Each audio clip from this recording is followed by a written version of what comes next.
Today, we're diving into one of the most profound and heartwarming stories in the Bible, David and Mephibosheth. This is not just a tale of royalty, but a powerful narrative of mercy, grace, and covenant loyalty that transcends time and culture. As we unravel the details, we'll uncover deeper spiritual truths, prophetic symbols, and profound lessons that speak to us today. This story begins in 2 Samuel 9, and it centers on an unlikely encounter between King David and Mephibosheth, the crippled son of Jonathan. But before we jump into the narrative itself, let's consider the larger biblical context that sets the stage for this moment. To understand David's act of kindness, we need to know about his friendship with Jonathan, the son of King Saul. Jonathan and David shared a bond that was forged in the fires of mutual respect, loyalty, and love, a bond that went beyond friendship. Their covenant, which is found in 1 Samuel 18-20, was a sacred promise between them to protect each other's families, even at the cost of their own lives. 1 Samuel 20:14-17 reveals how Jonathan made David swear an oath to protect their descendants long after they were gone. This oath was more than just a promise. It was a solemn covenant, a legally binding agreement that spoke to the deepest commitment one could make. Now, Jonathan was tragically killed in battle, along with his father Saul. David was now the rightful king, but Saul's family was still alive in the shadows, and the threat of revenge was palpable.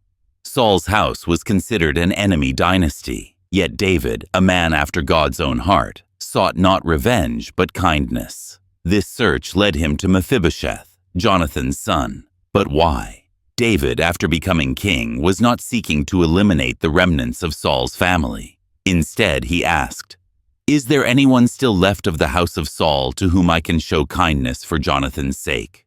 2 Samuel 9:1. This was no ordinary question. In the ancient world, when one king succeeded another, it was common practice to eliminate any potential rivals, especially the surviving heirs of a deposed or deceased monarch. David's question reveals something incredible about his character. He wasn't seeking to wipe out the past. He was looking to honor it. David's loyalty to his covenant with Jonathan took precedence over political pragmatism. And so, Ziba, a servant of Saul's house, told David that there was one surviving member of Saul's family, Mephibosheth, Jonathan's son, who lived in a place called Lodabar. Now let's turn to Mephibosheth himself. At this point, he was living in Lodabar, a place whose name means no pasture, a barren land with no life or hope. Lodabar was a place of exile, away from the comforts of royalty, where Mephibosheth had been hiding in fear and shame. Mephibosheth's story began when he was just a child.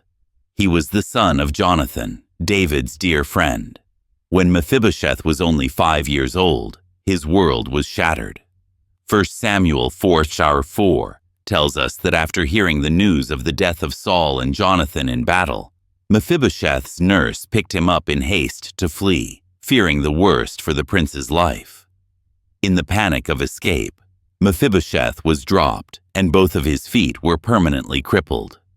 This tragic incident left him physically disabled, and, in the ancient world, disability often meant social stigma and marginalization.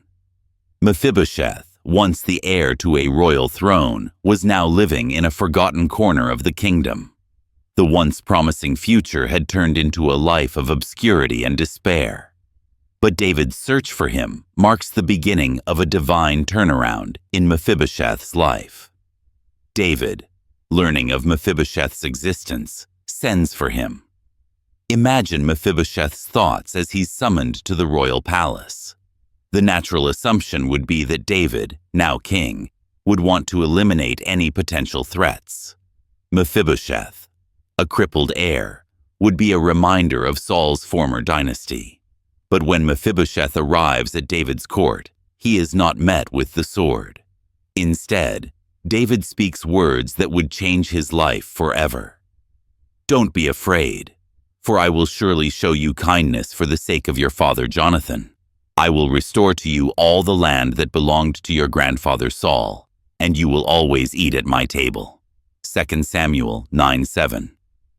David's act here is not just political mercy, it is grace. David does not call Mephibosheth to account for his family's actions or make any demands. He simply extends hesed, the Hebrew word for covenantal loyalty and loving kindness. Mephibosheth, overwhelmed by David's unexpected kindness, responds with humility. "What is your servant, that you should notice a dead dog like me?" 2 Samuel 9:8. In this moment, Mephibosheth is not only acknowledging his own unworthiness, but he is also giving us a glimpse into the human condition. Just as Mephibosheth feels like a dead dog, so too do we often feel unworthy of God's grace. His statement reflects a profound humility, recognizing that, in human terms, he had nothing to offer the king, no power, no wealth, no potential. Yet David offers him a seat at the table, not because of what Mephibosheth could do, but because of who David was and the covenant David had made with Jonathan. This is grace at its purest. Mephibosheth's lameness is symbolic of the spiritual condition of humanity.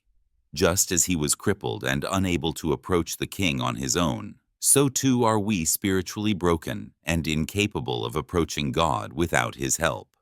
Romans chapter 6 says, "For while we were still weak, at the right time Christ died for the ungodly." Humanity is in a state of spiritual paralysis, unable to stand before God or earn his favor. Yet, in his mercy, God extends grace to us. We, like Mephibosheth, are invited to his table, not by our own worth, but because of a covenant made long before we were born, the new covenant in Christ's blood. David in this story acts as a type of Christ, a king who seeks out the lost, the broken, and the undeserving. Just as David extended grace to Mephibosheth, so too does Jesus extend grace to us. Luke 19:10. "For the Son of Man came to seek and to save the lost."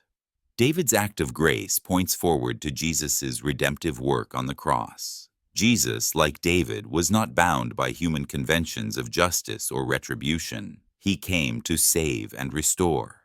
The most profound part of David's grace is that Mephibosheth is invited to eat at the king's table for the rest of his life.